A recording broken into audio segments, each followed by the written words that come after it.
अस्सलाम वालेकुम। आज के इस वीडियो में हम बात करेंगे bio one glycolic acid cream के बारे में कि bio one glycolic acid cream का इस्तेमाल कब किया जाता है, इसके बेनिफिट्स क्या हैं, इसको इस्तेमाल करने का तरीका क्या है और इसको कब तक इस्तेमाल करना चाहिए, किन बातों का खास ख्याल रखना चाहिए और इसके साइड इफ़ेक्ट्स क्या हैं। This is doctor Irfan from Medi Health Enterprises. तो इस चैनल पर आपको सिर्फ हेल्थ से रिलेटेड ही वीडियोज़ मिलेंगी।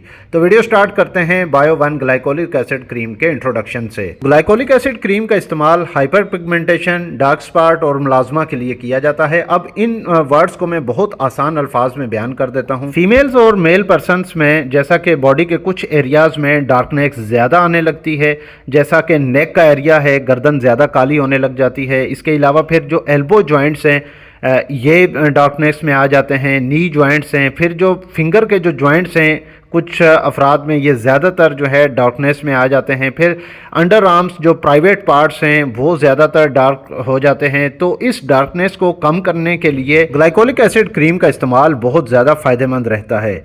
इसके अलावा फिर कुछ मेल या फीमेल्स में माउथ के अराउंड जो एरिया होता है वो डार्क ज़्यादा होने लगता है, जो कि बहुत बुरा लगता है। तो इस फेस पे जो अराउंड द माउथ एरिया होता है, इस डार्कनेस को कम करने के लिए भी ग्लाइकोलिक एसिड बहुत इफ़ेक्टिव रही है। इसके अलावा फिर जिन अफराद को चेहरे पे दाने निकले हों, चेहरे पे दाने निकलने की वजह से अक्सर अफराद के जो पोर्स हैं वो ओपन हो जाते हैं, चेहरे पे खड्डे से बन जाते हैं। फिर अक्सर अफराद को चेहरे पे धब्बे बन जाते हैं, हाइपर पिगमेंटेशन, छाइयाँ होने लगती हैं। तो इसके अलावा फिर कुछ मेल और फीमेल्स में रिंकल्स यानी कि वक्त से पहले जो है बुढ़ापा आने लगता है, चेहरे पे बहुत ज़्यादा झुर्रियाँ पड़ना शुरू हो जाती हैं। एजिंग का जो प्रोसेस है वो बहुत तेज़ी से होता है, यानी कि वक्त से पहले बुढ़ापा आना शुरू हो जाता है। तो इन तमाम कंडीशंस में अगर ग्लाइकोलिक एसिड क्रीम का इस्तेमाल करें तो ये बहुत ज़्यादा इफेक्टिव रहती है। ग्लाइकोलिक एसिड क्रीम के अगर हम बेनिफिट्स की बात करें तो जो डेड स्किन सेल्स होते हैं ये उनको रिन्यूअल करती है, उनको स्किन को प्रोमोट करती है, न्यू सेल्स बनाती है। इसके अलावा फिर जो स्किन की टोन है, स्किन की जो टेक्सचर है उसमें स्मूथनेस लेके आती है, रिड्यूस करती है हाइपर पिगमेंटेशन को, डार्क स्पॉट्स को, और फिर जो मुलाजमा है यानी कि जो छाइयाँ हैं, बड़े बड़े धब्बे बन जाते हैं चेहरे पे, इसको ये रिड्यूस करती है। फिर जो एक्नी ट्रीटमेंट के बाद जो अनक्लॉग पोर्स रह जाते हैं यानी कि ओपन पोर रह जाते हैं, ये क्रीम जो है दूसरे कॉम्बिनेशन मेडिसिन के साथ ये जो बहुत इफ़ेक्टिव रही है। इसके अलावा जो फाइन लाइंस और रिंकल्स बन जाती हैं उसको मिनिमाइज़ करती है। अक्सर अफराद फिर जो नेक की जो डार्कनेस है, elbow joint, knee joint, finger joint या जो खास तौर पर अंडर आर्म्स प्राइवेट पार्ट जो हैं बहुत ज़्यादा डार्कनेस में आ जाते हैं, उनके लिए ये बहुत ज़्यादा कॉन्शियस होते हैं कुछ अफराद। तो स्पेशली डार्कनेस के लिए जो जितने भी स्किन स्पेशलिस्ट हैं यही ग्लाइकोलिक एसिड क्रीम रिकमेंड करते हैं। अगर हम बात करें कि ये ग्लाइकोलिक एसिड क्रीम को अप्लाई कैसे करना है, इसका डोज कितना होना चाहिए, यानी ये क्रीम कितनी लगानी चाहिए और कितने अरसे तक लगानी चाहिए, तो सबसे पहले हम इसकी स्ट्रेंथ देख लेते हैं। ग्लाइकोलिक एसिड क्रीम जो है मार्केट में 5%, 6%, 10%, इसके अलावा 12% की स्ट्रेंथ में मार्केट में अवेलेबल है। अब ये डिपेंड करता है स्किन की टोन पे कि स्किन की टोन कैसी है, डार्कनेस कितनी है, स्किन सेंसिटिव तो नहीं है। फिर इन्हीं तमाम पॉइंट्स को देखकर ग्लाइकोलिक एसिड क्रीम की जो स्ट्रेंथ है वो सजेस्ट की जाती है। तो इसको अप्लाई करने का तरीका यह है कि जिस जगह पे भी डार्कनेस हो सबसे पहले उस एरिया को पानी से अच्छे तरीके से वॉश करें, वॉश करके इसको ड्राई करें और वेरी थिन लेयर यानी कि बहुत बारीक सी तह, मटर के बराबर, आपने मटर के दाने के बराबर जो है ये आपने क्रीम लेनी है और ये आपने अप्लाई करनी है। लेकिन ये बात जहन में रखें कि अप्लाई करने से पहले उस एरिया को अच्छे तरीके से क्लीन कर लें और ड्राई कर लें। ऐसे अफराद जो इस क्रीम को फेस पे यूज़ करना चाहते हैं तो फेस पे यूज़ करने से पहले पेच टेस्ट लाजमी कर लें। तो पेच टेस्ट करने के बाद ही इस क्रीम को अप्लाई करें। जो अफराद नेक एरिया पे या फेस पे या फिर जो ओपन एक्सपोजर एरियाज़ हैं जो कि जहाँ पे धूप डायरेक्टली पड़ती है, तो उन अफराद के लिए ये भी इंस्ट्रक्शन दी जाती है कि अगर आप धूप में निकलते हैं तो धूप में निकलने से पहले सनस्क्रीन, सन ब्लॉक लोशन या क्रीम का इस्तेमाल लाजमी करना है।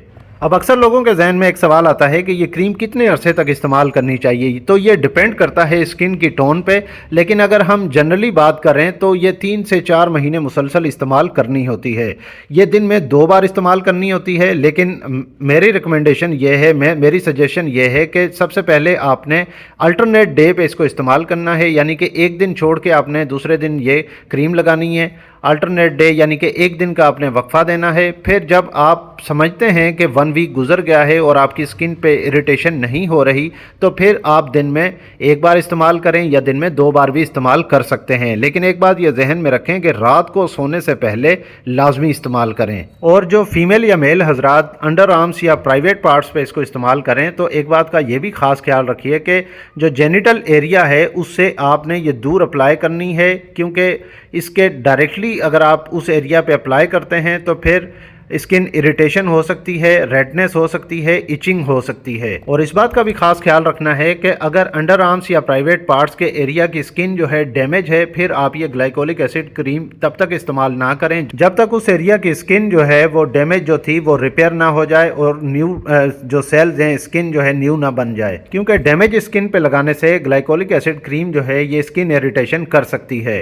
और जिन फीमेल्स की स्किन जो है वो ज़्यादा सेंसिटिव है तो वो कभी भी 10% या 12% डायरेक्टली अप्लाई ना करें, बल्कि लोअर स्ट्रेंथ जो कि 5% है वो अप्लाई करें। अगर आपको इससे रिजल्ट नहीं मिलता या आपको स्किन पे इरिटेशन नहीं होती तो फिर आप 10% या 12% अप्लाई कर सकते हैं। और इस बात का भी खास ख्याल रखें कि अगर आपने स्किन पे कोई केमिकल अप्लाई किया है, केमिकल पीलिंग करवाई है या आपने लेज़र ट्रीटमेंट करवाया है, तो फिर आपने इसको इमीडिएटली अप्लाई नहीं करना, क्योंकि उन फीमेल्स में या उन मेल हजरात में ये नॉट रिकमेंडेड है। अगर हम साइड इफ़ेक्ट्स की बात कर रहे हैं तो ज़्यादातर इसके जो कॉमनली साइड इफ़ेक्ट्स हैं वो रेडनेस होती है, इचिंग होती है या स्किन पे बर्निंग हो सकती है, या जिस तरह सुइयाँ चुभने को, जिसको हम स्टिंगिंग सेंसेशन कहते हैं, जिस तरह सुइयाँ चुभने की सी कैफियत होती है ये हो सकती है।